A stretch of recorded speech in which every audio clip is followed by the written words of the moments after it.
The date was December 18th, 1983. A woman named Nagarata, who lived in Singapore, went to the police station to file a report. She informed the police officer that her husband, Ayakannu, had not returned home for the past few days. Nagarata told the police that her husband had said he was going away for a few days. She waited for a day or two, but now 6 days had passed and he still hadn't returned. She was very worried about him.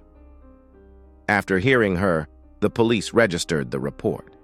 Initially, the police assigned a team to search for Ayakannu, but they couldn't find any clues.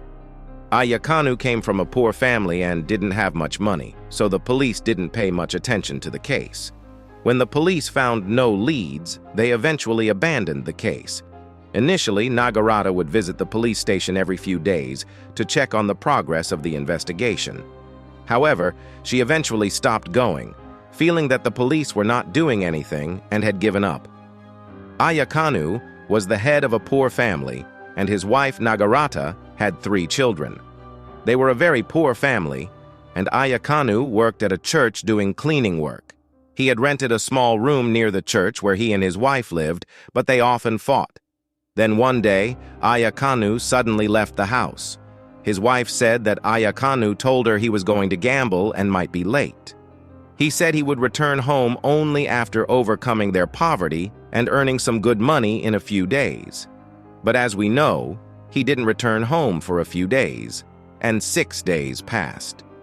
His wife filed a report, and the investigation began, but the police found nothing. Days turned into months, months into years, and 3 years passed.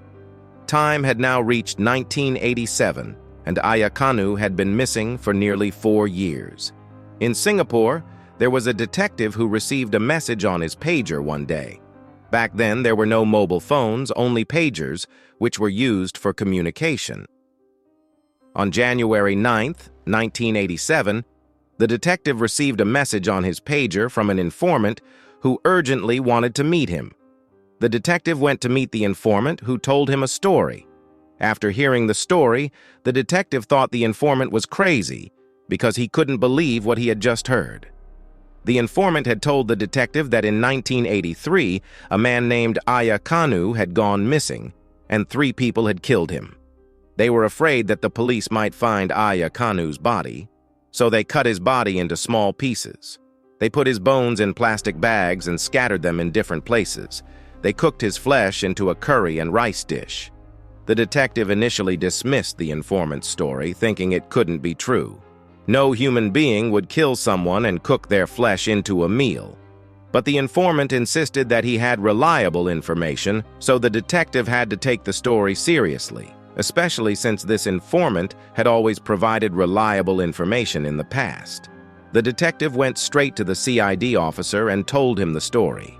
The CID officer was also skeptical, thinking it was just a rumor, but the detective was convinced there was some truth to it. The detective decided to start investigating on his own, with support from the department and the police. He began by searching police stations for any missing persons reports filed in December 1983 for a person named Ayakannu. After some effort, the detective found the police station where the report was filed by Ayakannu's wife, Nagarata.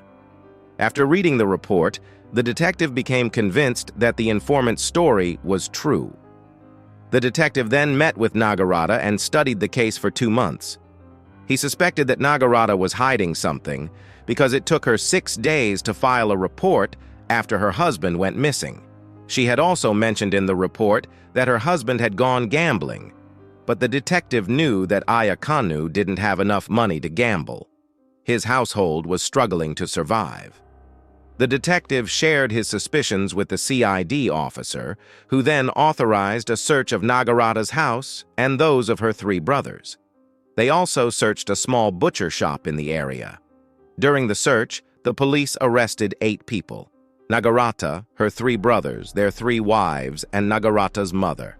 The police interrogated them all, asking about Ayakannu's murder, but they all claimed that Ayakannu was still alive and had just gone away. After further interrogation and torture, one of Nagarata's brothers confessed. He admitted that on December 22nd, they had called Ayakannu to their house. As soon as Ayakannu entered, one of the brothers struck him on the head, knocking him unconscious. They then killed him. To dispose of the body, they chopped it into small pieces, put the bones in plastic bags, and scattered them in different places. The police now had the confession, but they still needed more evidence to present in court. Without solid evidence, they couldn't press charges. After several months of investigation, the police failed to find any more evidence. The three brothers were brought to court on June 6, 1987.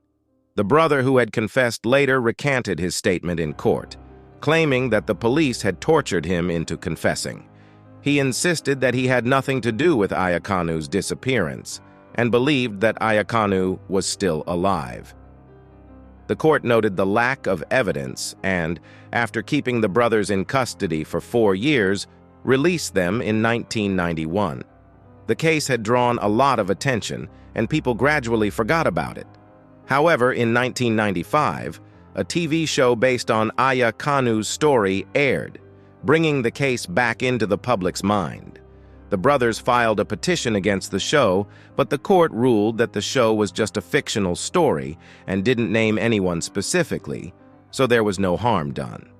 Although the case is almost 40 years old, the mystery of what really happened to Ayakannu remains unsolved.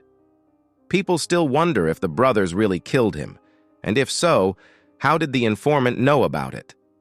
Was there any truth to the story, or was it just a rumor? The case remains one of Singapore's most baffling unsolved mysteries.